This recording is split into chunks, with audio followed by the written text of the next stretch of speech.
Et salut à tous les amis, c'est Freezy, c'est un plaisir de vous retrouver aujourd'hui pour une toute nouvelle vidéo sur Seven Deadly Sins Grand Cross les gars. Aujourd'hui nous sommes actuellement le 11 juillet 2023, il est plus exactement 11 heures et alors que je sortais de la douche, quelle fut ma stupéfaction quand j'ai vu l'annonce du patch note de la Jap avec donc la partie 2 de la célébration du nouvel an. Je vous propose qu'on aille parcourir tout ça ensemble, sachant que vous allez voir, il y a du pétard mouillé et il y a des trucs bien plus intéressants bien évidemment. Donc, qu'est-ce qu'on nous dit? Information sur les détails de la maintenance. Avec l'apparition d'un nouveau personnage, une nouvelle Iron Mono bleue qu'on va aller découvrir tout de suite. C'est un perso saisonnier et on va voir ce qu'elle nous propose bien évidemment. Et avant qu'on check tout ça les gars, n'oubliez pas bien évidemment le petit like, l'abonnement, activez la cloche, c'est le meilleur moyen de soutenir la chaîne. On est quasi aux 2300 abonnés. Est-ce qu'on peut faire péter les 2500 avant la fin du mois? C'est ce que j'espère. Donc montrez-moi tout ça les gars, montrez-moi que vous êtes les boss et spammez le bouton abonnement, c'est le meilleur moyen de nous soutenir. Et je vous propose donc qu'on parte tout de suite pour découvrir le portail de la nouvelle mono et est-ce qu'elle est intéressante ou pas. Alors on a une nouvelle mono japonaise avec une tenue très très sympa, on va pas se mentir. Franchement, si j'ai envie d'invoquer sur elle, c'est juste pour sa tenue. Le reste m'en fout un peu. Et du coup, c'est vraiment Kage de la pleine lune mono bleu. Bon, vous allez voir qu'à part sa tenue, les gars, on va pas se mentir.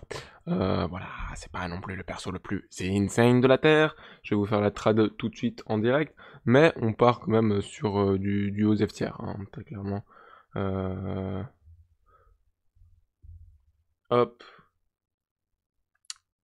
Alors, lorsque vous jouez en PVP pour chaque allié faisant partie de la caractéristique des 7 catastrophes, vous allez augmenter les dégâts infligés de 6% et les stats de base de 6% et vos chances de crit aussi de 6%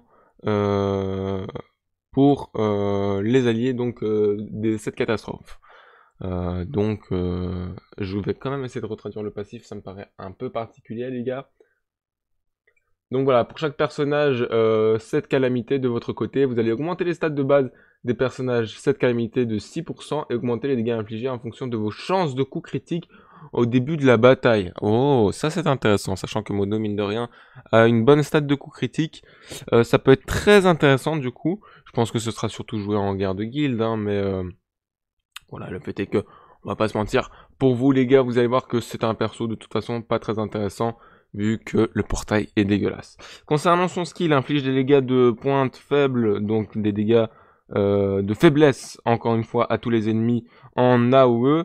Donc elle a une attaque faiblesse, à mon avis ce sera encore une fois fortement joué en GVG.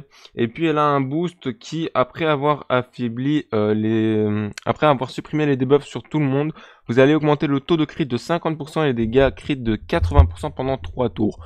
C'est un buff niveau 3, donc vous vous en doutez bien, au niveau 1, ça va être random tier. C'est un perso a priori qui est vraiment orienté pour des teams GVG. En PVP, ce sera pas du tout joué, sachant que vous allez voir les gars, bien évidemment, le perso n'a pas obtenu sa relique sacrée. Et le portail est juste calamiteux, hein, voilà. On a des persos qui ont un intérêt qu'en GVG, sinon en dehors, c'est pourri. Elle a un intérêt en GVG, Roxy aussi, Roxy Bleu aussi, Valency Verte aussi, Chandler, et le reste, c'est du haut F tier, c'est un portail à 600. Donc ça, c'est un peu le petit pétard mouillé, mais ça va a priori pas trop mouillé, pour en tout cas les joueurs haut niveau. Pour les joueurs lambda, c'est un gros skip les gars. Et vous allez voir que ce qui nous intéresse vraiment, c'est bon, voilà, il y a des packs, les packs on les connaît maintenant, hein, voilà, soyez une baleine, payez bien. Amélioration du message pour informer la démission des chevaliers, nous améliorons le message d'orientation afin qu'il soit possible de distinguer quand un membre des chevaliers quitte ou est expulsé des chevaliers, ça c'est très très bien. Ensuite, une notification de PVP améliorée. Donc maintenant, vous avez un petit logo qui vous dit si vous ne participez pas au PVP, ce qui permet à certains de ne plus oublier s'ils se sont inscrits ou pas. Écran de formation amélioré pour Knight's Battle, ok, ça c'est pas important. Ensuite, on a les missions, bien évidemment, qui vont nous permettre d'avoir une multi gratuite sur le portail de Mono. Je vous conseille de faire simplement la multi gratuite et ensuite full skip. On a un petit event avec Hawk assez sympa qui change de d'habitude, où il y a des trous noirs, il y a des bouffes à aller chercher, et vous en doutez, avec tout ça, bien évidemment, il y a des récompenses, elles sont ici présentes, et les différentes ressources sont farmables, donc dans tous les modes de jeu, bien évidemment, on connaît maintenant. On a aussi des récompenses de score, voilà, qui vont jusqu'à 100, avec 8 étages a priori, Et vous avez tout ça, on ne crache pas dessus. On a ensuite le retour des niveaux inversés. Hard, je crois, c'est la suite de l'histoire, mais où on rebat les boss, je pense, je sais plus ce que c'était. Mais voilà, c'est genre en plus avec des missions à faire. Ok, le problème c'est qu'il y a une gemme à aller chercher là-dedans. Donc vous allez vous faire chier à faire des missions pour avoir une gemme. Merci Netmarble. On a voilà des récompenses d'étape où vous avez du coup une gemme. Bon, vous avez quelques médailles d'éveil, mais c'est pas suffisant. Mais voilà, le beau gosse, la beau gossito, ce qui nous intéresse dans ce patch. Ah, c'est ça les amis, on va pas se mentir, hein. Regardez-moi cette beauté fatale qui arrive sur le jeu. Le dernier boss final des 4 archanges. À voir si Maël en aura un. Est-ce qu'on utilise peut-être l'arrivée de Maël comme fest pour les 3 ans de la Glo? En tout cas, on a l'arrivée du boss final Ludeciel X Marga. Donc Marga, qui est un fest, premier fest qui obtient une tenue de boss final. On peut espérer pour les futurs ou les anciens fest la même chose. Et du coup, on va avoir du coup phase 1 Ludeciel, phase 2 Marga. Et on va pouvoir donc obtenir l'arme et la tenue dans la boutique et la tête en fonction de votre classement. Comme d'habitude, il y a les deux boutiques avec les deux types de pièces différentes, une pour la difficulté Hard Extreme L et l'autre pièce dorée pour la difficulté Challenge.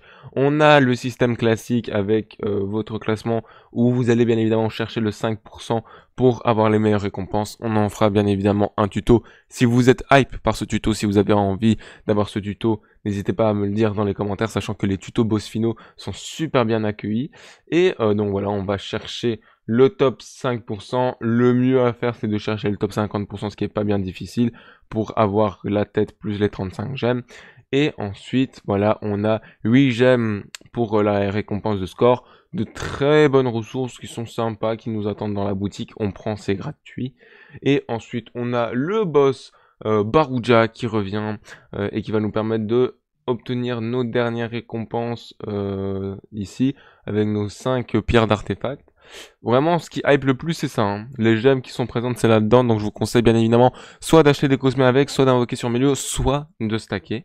Parce que c'est fort probable qu'après tout ça, on ait un portail Ragnarok. C'est même sûr, les gars. Ça fait trop longtemps. On a le retour de différentes tenues, voilà, qui ne sont pas très importantes et qui datent un peu maintenant. Les seules tenues qui peuvent être intéressantes à récupérer sont celles notamment de Freyr. On a une arme qui est intéressante. On a aussi des trucs pour le lit Merlin. Si vous n'avez pas une coupe, si vous manque une coupe sur Elisabeth, voilà, c'est présent aussi. Et ces tenues, petite précision, seront quand même disponibles à 20 diamants. Donc après, c'est peut-être des tenues un peu vieilles, mais voilà, il y a quand même une réduction à ce niveau-là. Donc ça peut être intéressant si vous en manque quelques-unes. Et à partir de là, voilà, on a le donjon de Forsol Galès qui change, on n'a plus la gemme quotidienne dedans. Et on a des missions de PVP, voilà, avec des règles de PVP, où on nous dit quoi? Est-ce qu'on a une info sur les règles? Ok, on n'a pas d'infos sur les règles a priori. Hein. On nous dit pas quelles seront les règles mises en application. Ouais, on nous dit juste que ça s'est augmenté. Donc on n'a pas encore d'infos sur les règles, ok. On a le coffre de bataille qui est amélioré, donc très chouette aussi. Et puis on a surtout, très important, les missions quotidiennes qui sont boostées. Donc raison de plus de faire vos missions quotidiennes. On a un event chez Guilag qui vous permet de récupérer quelques ressources, un event là-dedans aussi. Et puis, voilà les gars. Donc à part ça, rien de plus à dire sur ce petit patch, à part que voilà, ce qui hype le plus, c'est le boss final, ce qui hype le moins, c'est le portail mono, et sinon à part ça, ben, pas de reliques, donc c'est chiant, en espérant qu'ils en annoncent en fin de célébration, et pas de serre boosté, pas de burn boosté non plus, bon, rien de plus à dire, hein. On verra bien ce que ça peut donner, mais en tout cas pour le moment les gars, c'est un peu le pétard mouillé. Donc voilà, n'hésitez pas à me dire ce que vous en pensez en commentaire. N'oubliez pas le petit bouton like, l'abonnement, activez la cloche, comme ça vous êtes au courant dès que je sors une toute nouvelle vidéo. Et mettez bien toutes les notifications, comme ça vous êtes au courant même quand on part en live. Et en tout cas les amis, c'était Freezy pour vous servir. À dans de prochaines vidéos. Tchuss.